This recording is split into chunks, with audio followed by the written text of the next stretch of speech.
Well, let me ask you, like, what is the biggest mistakes you see in crime dramas?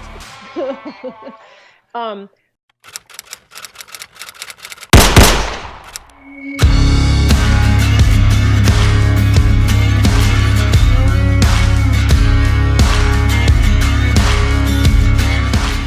Listen, I have a whole lecture on this, and I want to preface this by saying there are reasons why mistakes, or I call them fabrications, are created, obviously.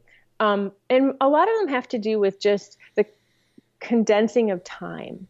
So we were talking about DNA, or you were mentioning DNA. One of the biggest things content creators have to do, because we only get maybe 44 minutes to tell a story or an hour and a half to tell a story. So we can't, in real life, it's going to take 6 to 12 weeks for a DNA result to come back to the lab. If it's not backed up, rape kits are backed up years, for instance. Yeah. So, so we don't have 6 to 8 or 12 weeks on a TV show to wait for that to happen. So that's one of the things that happens a lot. It's just the condensing of time, where you put a DNA sample into the lab and a half an hour later you have a result. Okay, probably not going to happen unless maybe you bribe the technician. I don't know. Sure. But I think it also gives us opportunity to create things in the story like that. Like, say you have an investigator who's like, I need to know this by today, by the end of the day. So they go and they talk to the technician, and what does that conflict look like? So it gives us an opportunity to raise some conflict in the story. I think these are things we can use. And so are there other mistakes specifically, not just like condensings of time, like mistakes, like when something you should avoid? Should avoid. There are so many. There are so many. I always like to start from the position of try to speak it well. Learn forensics enough that you can speak it well, because you don't have to make these mistakes. I'm trying to think of one.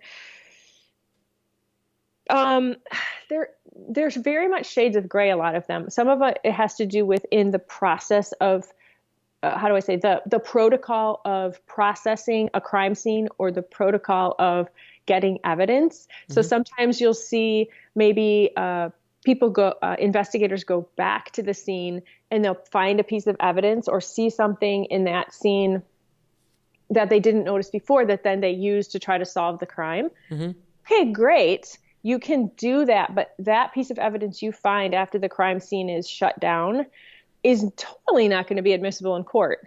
That crime scene is done and over. It's been trampled on by 100 people. There's no way anything you find there is you can't use that evidence that you find after you open up the crime scene. So I see that happen a lot. And I'm like, where they maybe go back to the location where the person died. It happens all the time. They find a bracelet, or I don't know. Sure. Well, I get what you're doing for the story, sure, but that would never even be considered good evidence. So let me ask you though, and because I think the audiences for the films that are made today and TV shows are made today, we are so savvy. We are so educated in the sense of the way things are done, where things you can get away with in the 70s or the 80s, you couldn't even begin to try to get away with now. It's just we're too sophisticated as an audience because we've just consumed so much of specifically of this kind of content, but of a lot of different things, even bad visual effects. You could I have my wife who's not even in the business. She's like, oh, that's a bad green screen. I'm like, what? How do you know that? She's like, look at it. The comp is really bad. I'm like, oh Jesus, you've been listening to me too much.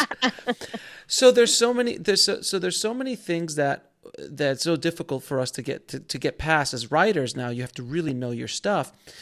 There's somebody out there listening right now saying, well, you know what? Why do I need to know about forensic speak? It's all about the story. It's really all about, these are detailed. This is minutia that really isn't as important as the character development or the this or the that.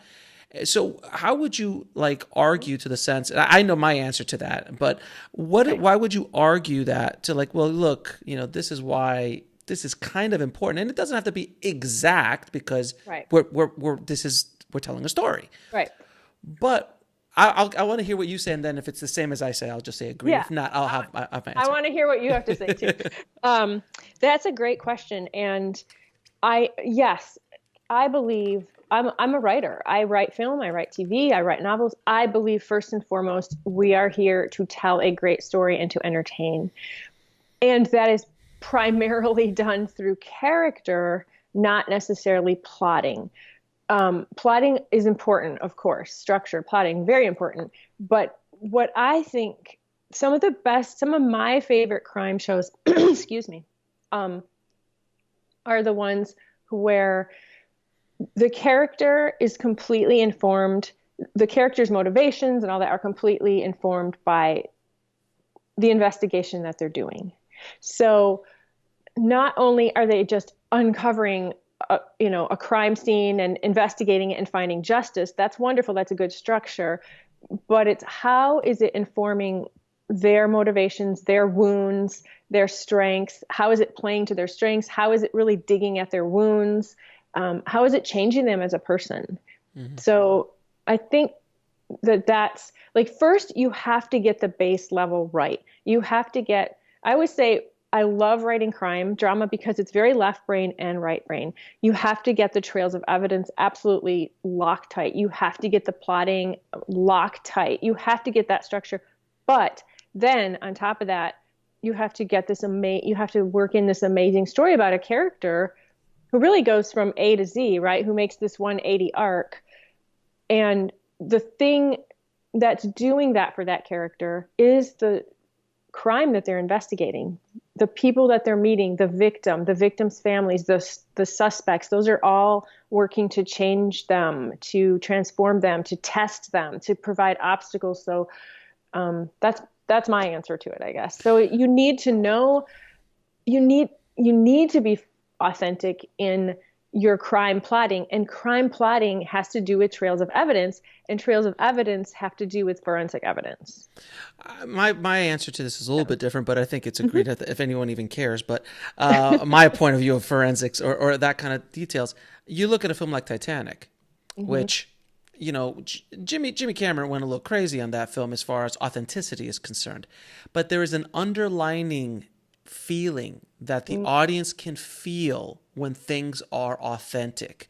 And with forensics, it's even more so. Like, I literally know that he used, like, the napkins that were on the tables were manufactured by the company that did the napkins 75 years, 100 years ago when they first did it.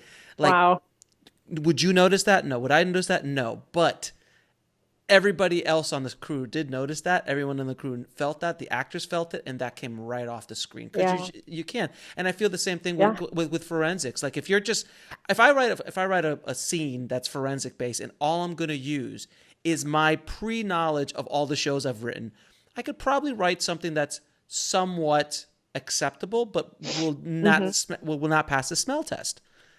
It just won't pass. It won't pass the smell test, you know, as opposed to something that you might write, or someone who has you or read this book or have you as a consultant, where like perfect splatter. Like, I thought I was splatter, not spatter. Like, these kind of details, but you do feel it, and I think that's why it's so important to understand the language in whatever genre you're talking. Does that make sense? Yeah.